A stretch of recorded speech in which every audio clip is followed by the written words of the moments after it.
Hola, ¿qué tal? Bienvenidos y bienvenidas a esta sesión. Es la primera sesión, es la primera entrega de nuestro seminario en evaluación escolar. Mi nombre es Felipe de Jesús Saldaña Guillén y soy alumno de la Universidad IEXPRO del doctorado en educación. Para mí es un gusto compartir este espacio con todas y con todos ustedes, de verdad que sí. Y el día de hoy vamos a hablar sobre un tema súper importante, en lo personal a mí me gusta bastante, o bueno, mejor dicho, me ha ido gustando mucho a lo largo de esta trayectoria en el doctorado, y es acerca del sistema educativo nacional, el conocerlo, de dónde viene, cómo fue. Bueno, en este primer acercamiento vamos a hablar precisamente de cómo está organizado el sistema educativo nacional hoy en día, es decir, cómo está ya estructurado. También vamos a ver la historia del país en términos de este sistema educativo. Y por último, vamos a aterrizar en las reformas del sistema educativo mexicano. Cómo estos cambios estructurales, estas decisiones que se han tomado a lo largo de la historia, pues nos han venido a causar impactos positivos, otros no tan positivos, dependerá de a quién le preguntemos, pero la realidad es que esos cambios siempre obedecen a una mejora o a un requerimiento de nuestra sociedad. Claro está que el contexto lo dice todo.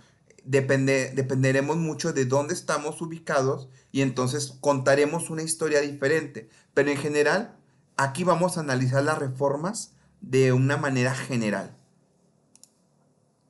Bien, pues vamos a empezar indicando que el sistema educativo nacional pues ya se conforma por instituciones, por políticas, por normas, por procesos, y estos están enfocados a garantizar el derecho a la educación.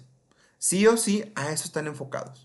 No se trata del sistema de una persona, el sistema de otra, sino que es un sistema que responde a la sociedad. Y a lo largo de la historia de nuestro país, este sistema ha experimentado varias transformaciones, que estas, como les dije hace un momento, están enfocadas a responder a una necesidad, como ampliar el acceso, mejorar la calidad de la educación, reducir desigualdades sociales, que para mí esa sería el punto clave. ¿Cómo reducir esta brecha o este distanciamiento entre los puntos sociales? Bien, pues las reformas también han sido influenciadas tanto por factores internos como por factores externos.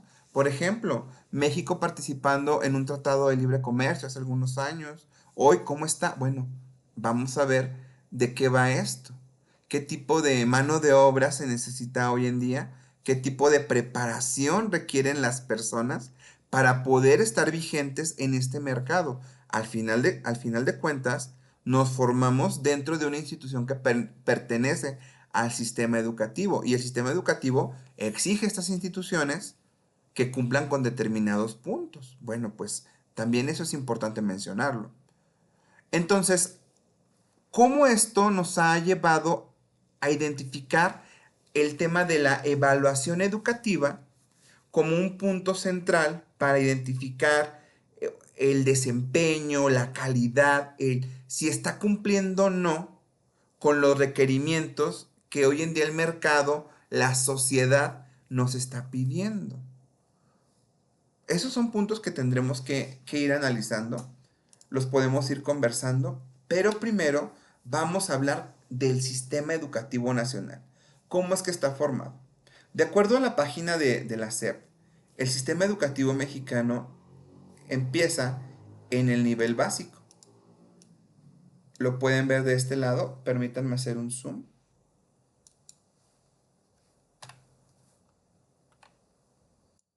Aquí está la educación básica. Empieza en preescolar, seguimos por primaria, luego secundaria y llegamos a educación media superior. Es decir, la educación básica está formada por tres niveles que son, pues, como le decimos por acá en León, el kinder, luego la primaria y luego 3 años de secundaria. Luego sigue la educación media superior, que aquí es muy importante porque está muy diversificada. Incluso si nosotros nos ponemos a revisar el bachillerato tecnológico, tenemos una amplia gama de opciones, entre que existe el CONALEP, el CETAC, CETIS, CEBATIS, CECITE, COBA, Colegio de Bachilleres, etcétera. Bueno, pues ahí tenemos una amplia gama de opciones. Cabe mencionar que hoy en día ya la educación media superior es obligatoria. ya es obligatoria. Hasta hace algunos años, la educación obligatoria llegaba hasta la secundaria. Ya hoy en día es desde el preescolar hasta el nivel medio superior en sus diferentes opciones. Si decides estudiar un bachillerato general o un bachillerato tecnológico o ser un tecnólogo o tecnóloga, bueno, tendrá sus diferencias y dependiendo del camino que desees tomar. La mayoría de estas opciones, la mayoría de estos bachilleratos ya te permiten continuar hacia el nivel superior, que el primer paso o el primer nivel que tenemos en superior es el técnico superior universitario, que se oferta en diferentes universidades del país. Las primeras que yo conocí que ofrecían esta opción son las universidades tecnológicas. Hoy en día también universidades politécnicas ofrecen esta salida después de los primeros 2 años de carrera, ya como un técnico superior universitario. Y hay otras universidades, algunas estatales, por ejemplo, aquí en Guanajuato tenemos la Universidad Virtual del Estado de Guanajuato, que también ofrece tres carreras como técnico superior, técnica superior. Continuamos con el nivel licenciatura en sus diferentes modalidades, ya que pues aquí hay mucha diversidad dependiendo del tipo de ciencia a la que te quieras dedicar. Luego sigue el posgrado, empezando con las especialidades, usualmente de 1 año o 2 años, dependiendo del área de conocimiento, las maestrías y los doctorados. Bien, este es el esquema general del sistema educativo nacional. Como les comenté, ya hoy en día son obligatorias la educación básica y la media superior. Y quiero comentarles que hay estados o hay lugares donde la educación superior ya es gratuita. Por ejemplo, caso puntual, Oaxaca, en la Universidad Tecnológica de la Mixteca, que pertenece al SUNEO, en Oaxaca específicamente, ese es un sistema estatal, solo lo pongo como ejemplo, tiene gratuidad. Bueno, la educación es gratuita a nivel superior. Nivel licenciatura y nivel posgrado no pagan absolutamente nada por estudiar dentro de ese esquema de SUNEO. Claro que así está la exigencia. Por supuesto que te van a pedir un montón de dedicación, un montón de trámites también para que esto pueda ser posible, se pueda justificar, pero al final no pagas absolutamente nada y lo que te están pidiendo realmente es dedicar el tiempo y que te formes. Creo yo que eso es un ofertón. Bien, ahora que ya vimos cómo está el sistema educativo en México, cómo está formado, pasemos a platicar, pasemos a hablar sobre las reformas educativas recientes. Quisiera primero definir qué es una reforma educativa. Autores nos dicen que es un proceso de transformación intencional, es decir, tomamos la decisión de hacerlo y está orientado a mejorar el funcionamiento del sistema para responder a demandas sociales y modificar aspectos estructurales en cuanto a currículum, o sea, la tira de lo que se aprende, la formación docente, la evaluación y la organización institucional. Ese es un concepto. Desde la perspectiva mexicana, citando al autor Carlos Ornelas, que es, considero yo, uno de los autores con, pues, más críticos, esa es una opinión mía, que es uno de los autores que a mí me gusta más leer, pues nos dice que implica cambios en las políticas, las estructuras y las prácticas del sistema educativo.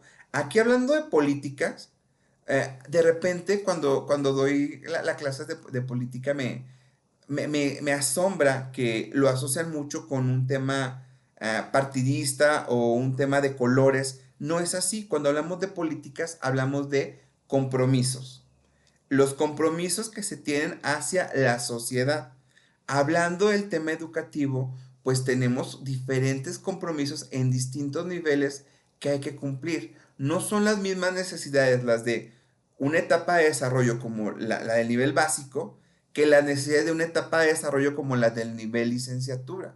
Tenemos que estar muy conscientes y muy centrados en cómo responder de manera efectiva a estas necesidades a través de estos compromisos que son las políticas que se van ejerciendo. Bien, ahora, ¿Para qué sirven? Pues para responder a necesidades sociales. Lo que ya hemos venido platicando, lo que ya hemos venido diciendo, también necesidades económicas y políticas específicas, o sea, compromisos específicos. Un ejemplo sencillito. Oye, hay inversión extranjera. Un país de otro lado del planeta quiere traer fábricas aquí a México. ¿En qué zona las va a colocar? Oye, ¿tienes mano de obra para responder a estas necesidades? Necesitamos que sepan A, B, C, D, E, F. ¿Saben o no saben? ¿Tienes la preparación? Oye, pues ahí tengo a las universidades, tengo a los bachilleratos tecnológicos preparando ya gente para que salga así. Entonces ahí hay un compromiso con tinte económico, con tinte social, que puede beneficiar tanto al país como a sus habitantes, porque bueno, trabajo es sinónimo de rama económica. Nos conviene tener inversiones. Entonces, aquí vean cómo estas reformas educativas pues van a responder precisamente a esos compromisos que se tienen y no nada más a pues yo quiero que sea de esta manera. Eso usualmente no funciona, esa es una opinión, no funciona así, los egos van de lado, sino más bien es cómo esto afecta a la colectividad y cómo nos ayuda a que podamos promovernos como país ante el mundo. Bien, las reformas educativas más recientes, bueno, las hemos resumido primero en las de los años 90.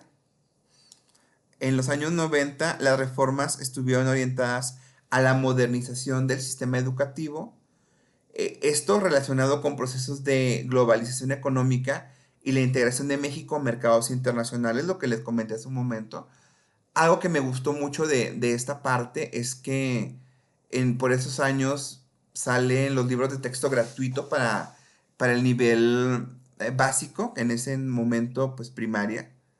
Luego se sube a secundaria, pero es algo muy padre el poder tener acceso a estos libros sin que haya que pagar algo de por medio, ya que también la bibliografía pues no es económica, no es barata, vamos a decirlo así. Entonces ahí hay algo importante. En una segunda visión tenemos la reforma orientada a la calidad educativa, más o menos por los años 2000, en 2000, 2001, empieza a haber esta política, este compromiso enfocado al concepto de calidad educativa y se impulsaron programas para evaluar la educación y se fortalecieron mecanismos de rendición de cuentas. Algo que no, algo que era nuevo, voy a decirlo así, porque usualmente estaban enfocados en el desempeño de los alumnos. ¿Saben o no saben? ¿Conocen o no conocen? Ahora, a partir de esta perspectiva, dice, bueno, no nada más nos interesa que sepa o que no sepa. ¿Cuál es la preparación del docente? ¿Qué tipo de institución es a la que pertenece? La gestión escolar, cómo se está dando. Bueno, son puntos que vienen a sumar a la calidad educativa. En 2013 se establece la educación de calidad como un derecho constitucional, buscando precisamente fortalecer aspectos del sistema educativo. Aquí, de repente, recuerdo yo que hubo algunas situaciones en las que decían, colegas, es que cómo me van a evaluar, es que qué tipo de cosas me van a preguntar. En lo personal a mí esto me suena mucho porque yo pertenezco o me he desempeñado más en el área privada y cada año tengo evaluación de desempeño. Me dicen que sí, que no y hay una retroalimentación. Sin embargo, sí recuerdo que en el área de educación muchos colegas pues dijeron, no, a mí ¿por qué me vas a evaluar?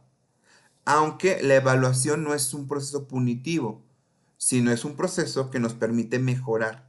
Nos abre la puerta a este espiral de mejora continua en el que podemos siempre estarnos innovando, siempre estar revisando qué está pasando en el contexto para poder adaptarnos a él.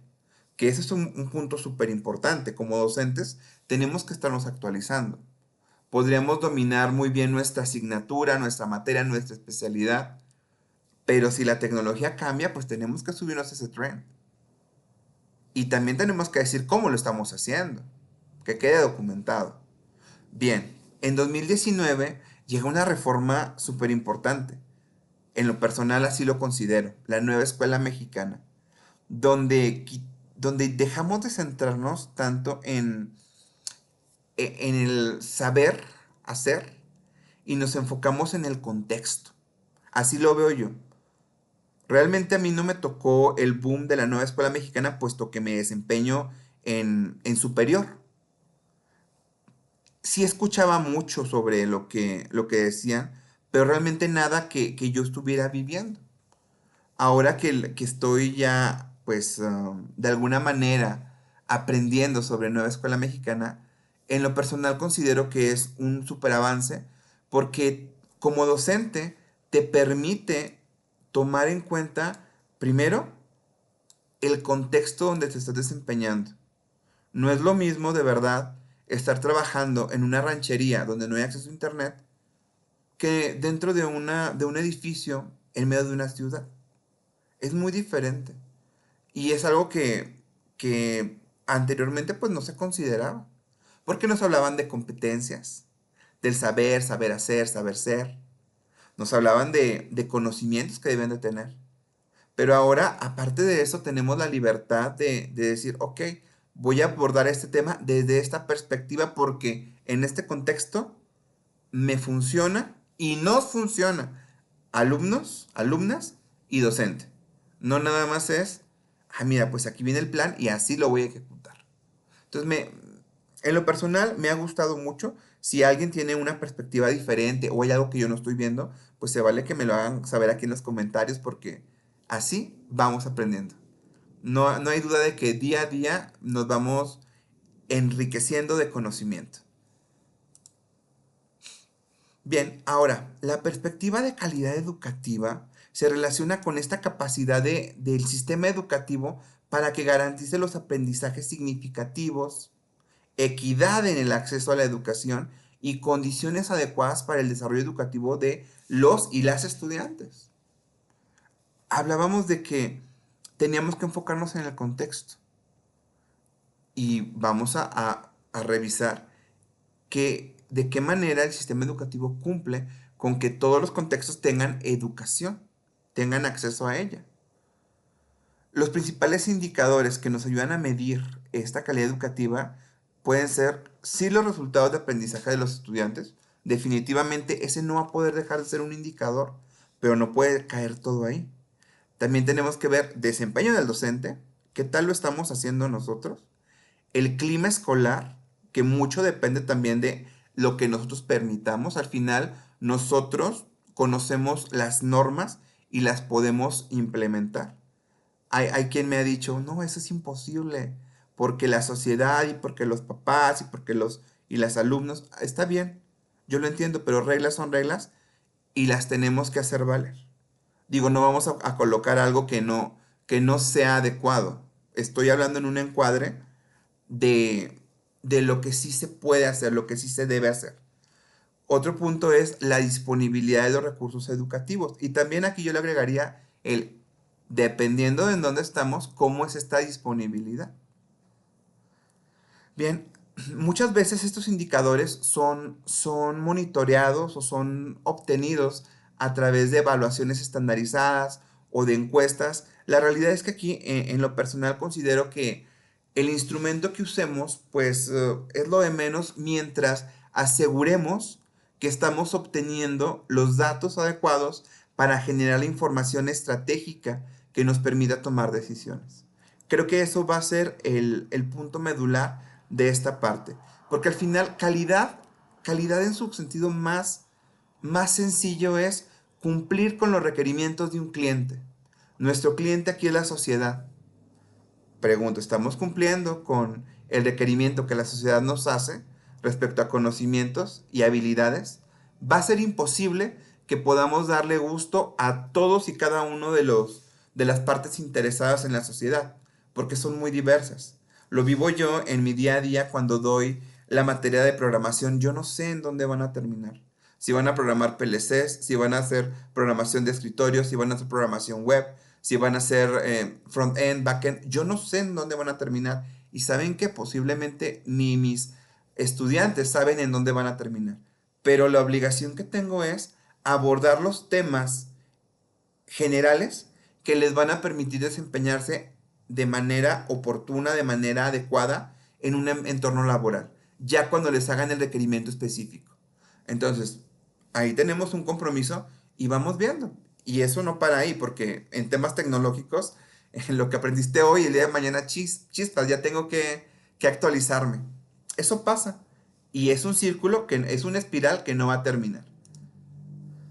Bien, continuando en la misma línea de evaluación educativa, pues entendemos la evaluación educativa como un conjunto de procesos sistemáticos destinados a analizar el desempeño de estudiantes, docentes, instituciones y sistemas educativos con el fin de mejorar la calidad en la educación. Vean cómo aquí mencionamos a todas las partes interesadas. Tal vez me faltó una que otra. Si es así, también les agradecería me lo hicieran saber aquí en los comentarios si omití alguna parte interesada entre estudiantes, docentes, instituciones y sistema educativo. Y bueno, básicamente a través de la evaluación podemos identificar nuestras fortalezas y nuestras áreas de oportunidad o debilidades. Digo, y en un análisis FODA, pues lo primero que hacemos es revisar el entorno para identificar amenazas y oportunidades. Y con base en eso, determinamos nuestras fortalezas y debilidades. La evaluación nos va a permitir precisamente poder acceder a estas fortalezas y debilidades con base en lo que estamos viviendo y en dónde lo estamos viviendo. Esta evaluación también se relaciona con la rendición de cuentas, es decir, lo que estamos haciendo, cómo lo estamos haciendo y qué resultados estamos logrando. Los resultados son importantes. Y la transparencia en la gestión educativa es primordial, porque de esa manera podemos asegurar la integridad, voy a llamarlo así, la integridad, y la confianza de quienes nos están de alguna manera solicitando el requerimiento, nos están requiriendo esta preparación. Y con esto vamos a medir el impacto de las políticas, de los compromisos educativos que tenemos para al final, pues, ver cómo estamos contribuyendo al desarrollo social, que ese debería ser nuestro último objetivo. ¿Cómo estamos nosotros aportando, apoyando, desarrollando a que se formen las nuevas generaciones?